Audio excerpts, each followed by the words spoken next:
Hey, what's up, everyone? How you doing today? My name is Tim Penner, and today I'm going to show you a quick technique that I've used for a few years in order to take a sound and expand it into something much bigger and much more twisted. And the way I use this is generally through remixes. If I have a sound that I want to make my own, or I've made a sound in Ableton and I want to develop on that sound. And so I want to show you how to break the sound and recreate it as something fresh and new.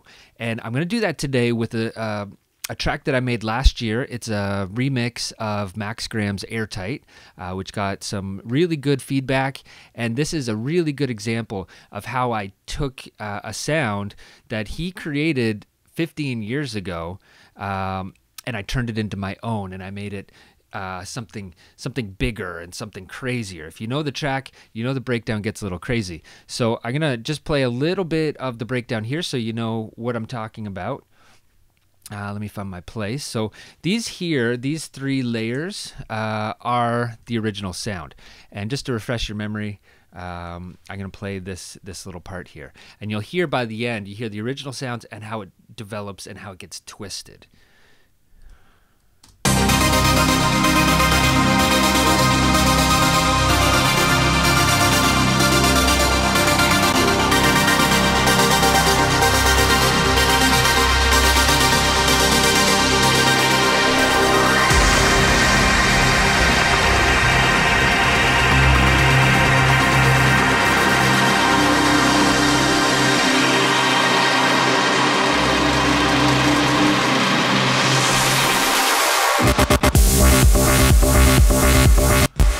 So there you go.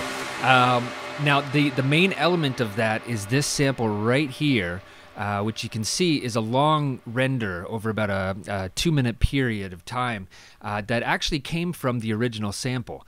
In the end, what started as this ended up in this.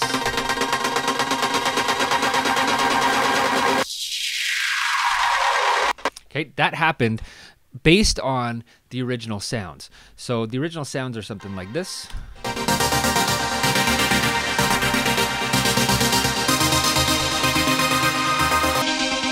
Okay, so I've got a little group down here, and I'm going to show you. Essentially, the key here is to take the sound, add effects to it, re-record it into its own layer, and then reshape those sounds into whatever you want. So what you see here in this big long sample is actually a process of joining several different recorded layers into one. I'm going to do it real quick, but here we're going to do it based on this one right here. One of my favorite effects is Guitar Rig by Native Instruments. If you haven't used it, I highly recommend it. But what we're going to do is we're going to add that on to this sound. And I'm in the wrong spot.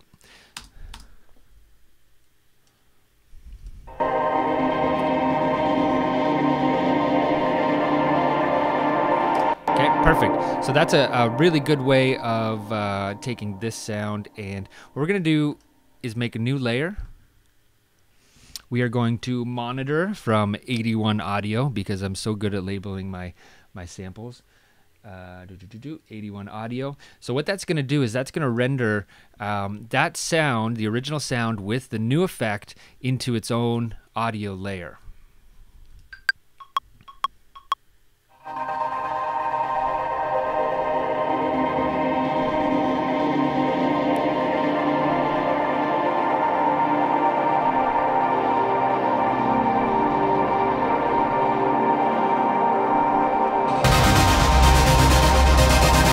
There you go. And so that's great. That's a good start. We're going to do it again. We're going to do it again with a different effect. So we'll put it on this Washington one. And we're going to record again.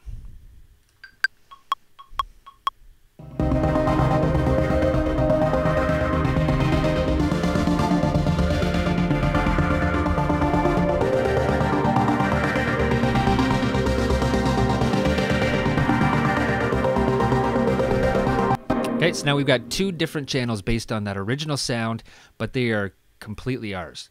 One quick other effect that I like to use. It's called Core. It's another one. I believe it's discontinued at this point, but if you can get your hands on it, it's pretty cool. And the reason I like this one is because we can actually automate one of these effects through a period of time and evolve the sound.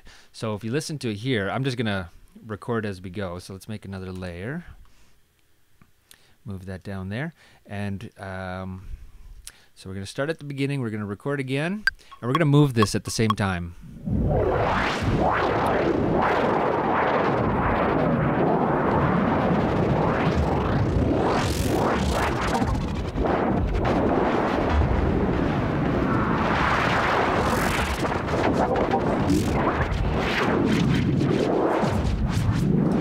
Cool. So now we've got another crazy channel. And the nice thing there is that if you record it, the automation will stay. So when you change the effect on it again, the automation will stay, and you just get more and more layers of crazy, bold, affected sounds. And I'll do that sometimes 6 or 10 times, and I'll just have a big, long list of new samples that I've re-recorded, all based on one sound. And what we do in the end, once we have our new sounds put in place here, is I will actually, let me solo this and mute these. If you put them together, it's going to sound a little crazy, a little bit muddy. There's too much going on. So an easy way to fix that is to automate them to blend and move in and out of each other, so they're not all just blaring at you at the same time. And I'll do that generally with something like an EQ8. It's one of the easiest ways of slowly blending things in and out based on their EQ. So for example, this one, we'll just slowly bring it in and maybe down a little bit, up, down.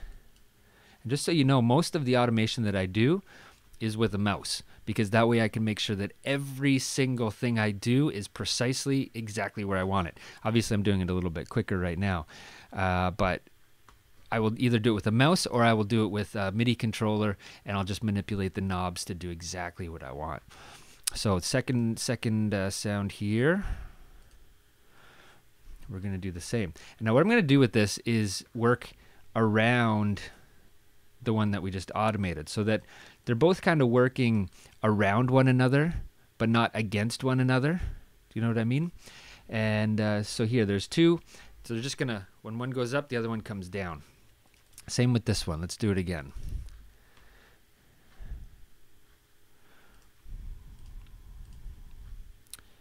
Okay, and this one will get a little bit. This one we're just going to go start to finish up like this. Now what we have is 3 sounds that we're blending together.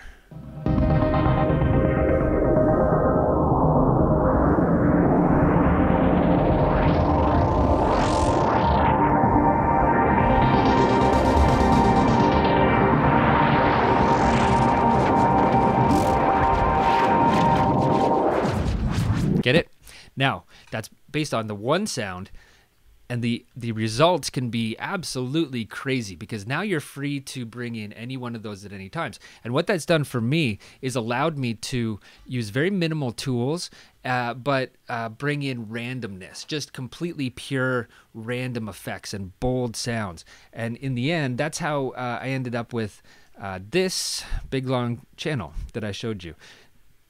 That's a result of a few different layers working together. In fact, most of these are here.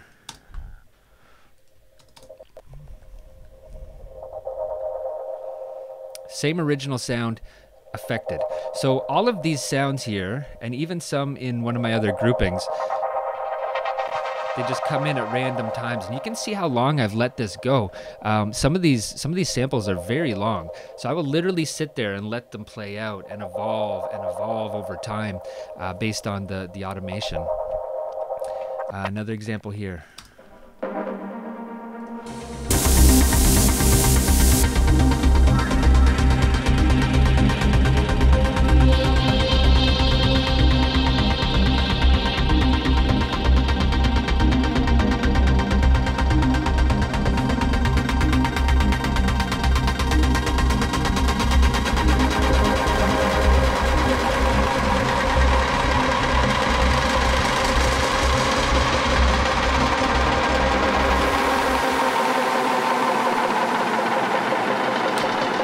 So now you know one of the main secrets to airtight.